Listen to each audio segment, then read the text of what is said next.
Saya mengenai royalti minyak ni adalah antara orang yang pertama dalam kajian negeri Kelantan waktu tu yang diarah untuk membuat kajian tentang kebenaran sama ada kita boleh tuntut atau tidak royalti minyak. Saya diarah menyediakan satu kertas untuk dibentangkan kepada mesyuarat Exco. Nak ceritanya, tak ada siapa percaya. Bila tumbik mesyuarat Exco tu, saya Exco ni jumpa Syekh. Baguslah presentation tak dimulai. Tapi jual dulu kau ni, dia kata. Hak hari ni, hak duk kata, oh kita ni kerajaan pusat zalim, menyekat hak kerajaan Kelantan, dia pun tak percaya sebenarnya. Tetapi semua ni sebab sudah menjadi isu politik dan boleh memberi satu manfaat kepada parti dia, sebab tu dia percaya. Pada 4 November 2009, Yang Amat Berhormat Perdana Menteri dalam menjawab soalan Parlimen di Dewan Rakyat, dalam menjawab soalan kepada YB Salahuddin Ayub dari Kebun Kurian dan juga soalan lain daripada YB Gantang Panjang, YB Kuala Kerai dan beberapa YB dari YB Macang. Dalam menjawab itu, Perdana Menteri mengumumkan bahawa tidak ada penemuan minyak dan gas di negeri Kelantan dan juga perairan-perairan berdekatan dengan Kelantan.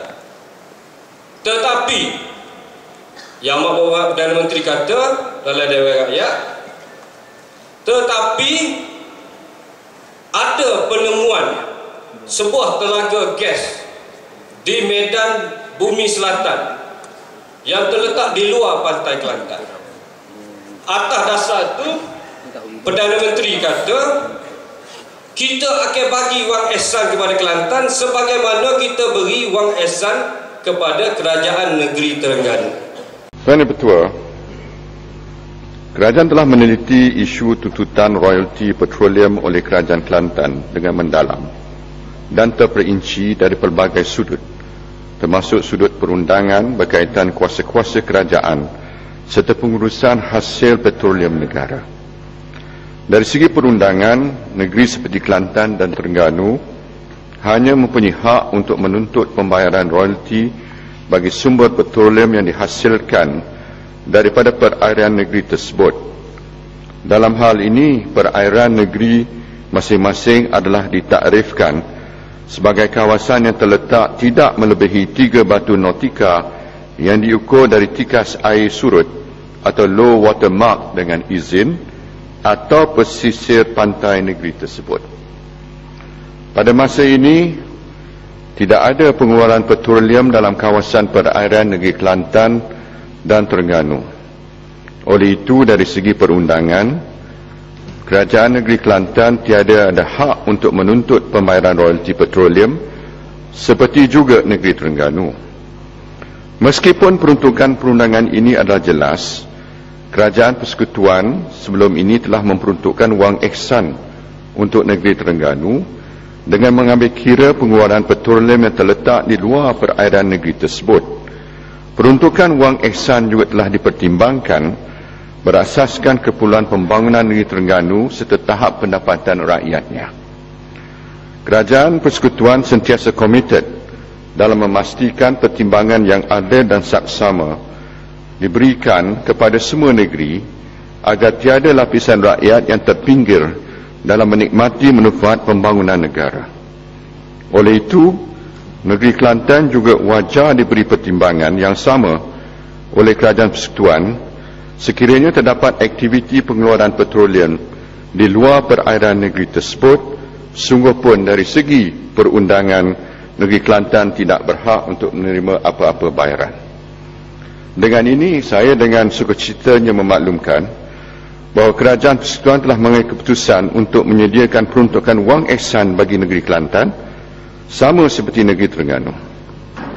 Keputusan ini juga mengambil kira keperluan untuk terus membangunkan negeri Kelantan dan juga meningkatkan kesejahteraan rakyatnya selaras dengan arus pembangunan perdana negara.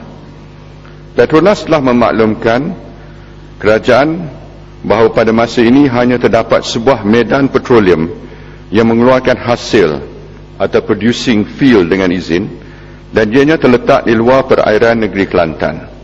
Medan tersebut adalah medan bumi selatan yang terletak di dalam blok PM301. Tapi hak dia duk kata royalti ni hak kita, kerajaan pusat duk sekat hak kita, royalti ni hak kita. Apa tak wi zalim 22 tahun dah menghina kerajaan Kelantan, menghina rakyat Kelantan, menghina tuanku. Tak bui. Nak bui mana? Bila tanya dia, mana nak bui? Hak mana hak kata hak demonya? Dia tak jawab. Dia kata, ni pusat mo, BL UMNO ni pusat mo zalim. Ambo rajin naik bot, 2 butir bot nelayan dengan aktivis-aktivis parti PAH, tolak dari Kuala Kubur pukul 10 pagi nak pergi ke JDA ni, Cakrawala nama. Tolak pukul 10 pagi, sampai di Cakrawala pukul 12 tengah malam. Saya tak wakil dia naik bot LPMM, ada ekor, ada katil semua, 4 jam pergi balik sampai dah. Tolak balik sampai pukul 4.30 petang di Kuala Kubur. Jarak dia 70 batu nautika atau lebih kurang 120 ke 150 kilometer dari pantai Kelantan. Jadi adakah itu yang dikatakan sebagai hak Kelantan? Hak setiap kerajaan negeri yang mempunyai pantai hanya 3 batu nautika. Sebab apa 3 batu nautika? Sebab mulia kerajaan waktu tu boleh berdiri 3 batu nautika ya. Jadi sesebuah kerajaan yang berdaulat hanya boleh mempertahankan jarak sekitar 3 batu nautika. Sebab itu je kekuatan waktu tu. Jadi kalau demo boleh tahan 3 batu nautika, lagu mana demo nak minta sampai 70 batu? Rumah demo boleh pagar setakat tu je, demo gok pagar. Lagu mana demo nak tutup hak lain ni? Negara yang berdaulat hanya memiliki gapo dia boleh pertahankan. Kalau dia tak boleh tahan, bukan hak dia dah. Jadi dia kata JDA ni hak dia. Di sebuah kawasan yang bertindak tuntutan antara kerajaan Malaysia dan kerajaan Thailand. Dan kerajaan Malaysia dengan kerajaan Thailand ada satu persefahaman, kita akan majukan. Dia, kalau kita tidak capai persefahaman itu, Thailand tak boleh terokok, kita tak boleh terokok. Jadi kerajaan Malaysia dengan Thailand kata kita tak pergi mahkamah lah, kita terokok bersama. Jadi kawasan ni demo tuntut, ambo tuntut, kita buat satu undang-undang di Thailand dan di Malaysia. Kita luluh undang-undang ni, kita benarkan satu penerokaan bersama, dibuat melalui persetujuan perundangan. Maka kerajaan Malaysia dengan Thailand pun terokok situ. Petronas tidak memiliki telaga tu. Petronas hanya kontraktor yang dilantik di situ. Memang ada operasi minyak di sini, tetapi semuanya jarak dia 70 batu nautika ke atas, dalam 100 kilo laku dari Kelantan, 150 kilo gitu. Yang keduanya ialah dia panggil blok PM3 CAA. CAA ni Commercial Arrangement Area, atas sekali warna kuning tu kan. Blok ni bertindak juga. Kerajaan Malaysia kata kita tuntut hak ekonomi itu hak kita. Vietnam kata hak dia tuntut. Jadi ada perselisihan tuntutan di situ, pertindakan tuntutan. Maka kedua-dua pihak bersetuju bahawa kita tanda tangani satu perjanjian komersial supaya kita buat dengan Brunei baru-baru ni. Melalui surat perjanjian kita terokok bersama. Malaysia lantik kontraktor Malaysia, Vietnam lantik kontraktor Malaysia, terokok. Jadi terokoklah di situ. Dan jarak dia tu lebih kurang 200 km dari pantai Kelantan. Kemudian tempat yang ketiga yang dituntut ialah, kalau kita tengok blok PM301, blok PM302 dan juga blok PM303. Ini memang tidak ada kawasan pertindihan. Tidak ada pertindihan di sini.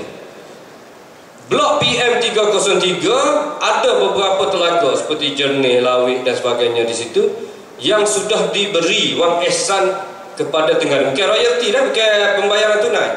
Wang ihsan dibayar kepada kerajaan Terengganu. Blok PM301 setakat ni ada sebutir telaga gas. Kalau kita waktu beli gas, nama dia Bumi Selatan, wang ihsan sudah diberi kepada Kelantan. Dan wang ihsan ni bukan pembayaran yang dibuat atas perjanjian. Perjanjian yang ditandatangani setiap negeri dalam persekutuan termasuk Kerajaan Malaysia buat tanda tangan dengan Petronas. Kerajaan Kelantan tanda tangan pada 9 Mei 1975 dengan Petronas. Petronas hendaklah membayar wang tunai kepada kerajaan negeri lah sebanyak tahunan sebanyak setara 5% dari nilai petroleum yang didapati dan diperolehi di Kelantan. Didapati dan diperolehi di Kelantan. Ayat ni Syekh Pah Tok Haji nak sebut. Dia kata kena bayar 5% sebab perjanjian kata 5% kena bayar pada kerajaan negeri. Bukan bayar ke JBP, bukan bayar ke UMNO, bayar kepada kerajaan negeri. Gapo dia perjanjian tu kata 5% dibayar oleh penemuan yang didapati dan diperolehi di Kelantan. Jadi kalau di luar Kelantan tak bayarlah. Tetapi di bawah akta undang-undang yang sedia ada, Perdana Menteri ada hak untuk membantu negeri-negeri yang tidak ada sumber pendapatan yang besar. Perdana Menteri berhak untuk memberi bantuan. Jadi Perdana Menteri guna hak dia tu di bawah akta pembangunan petroleum, dia berilah wang ihsan. Dan wang ihsan ni dia boleh beri ikut siapa-siapa dia. Tidak ada satu peraturan khas perlu diberi pada siapa dia. Jadi sebab wang ihsan ni kita nak terus dapat pada rakyat. Supaya ni kita beri selalu ke adik-adik yang boleh masuk universiti, pelajar-pelajar cemerlang kita beri duit tu. Jadi caranya ialah kita selalu terus kepada rakyat. Tuan dan Tua, yang penting sekali kita nak tolong rakyat Kelantan. Lepas itu kita ada semangat nak unding dengan kerajaan negeri. Apa yang nak dipertikaikan lagi? Yang penting sekali rakyat Kelantan akan mendapat manfaat daripada pemberian wang ihsan ni. Istimewanya PM ni dia dah beri duit ni pada rakyat tu. Jadi dia kita salur direct pada rakyat. Sebab tu kita tak beri ke kerajaan negeri.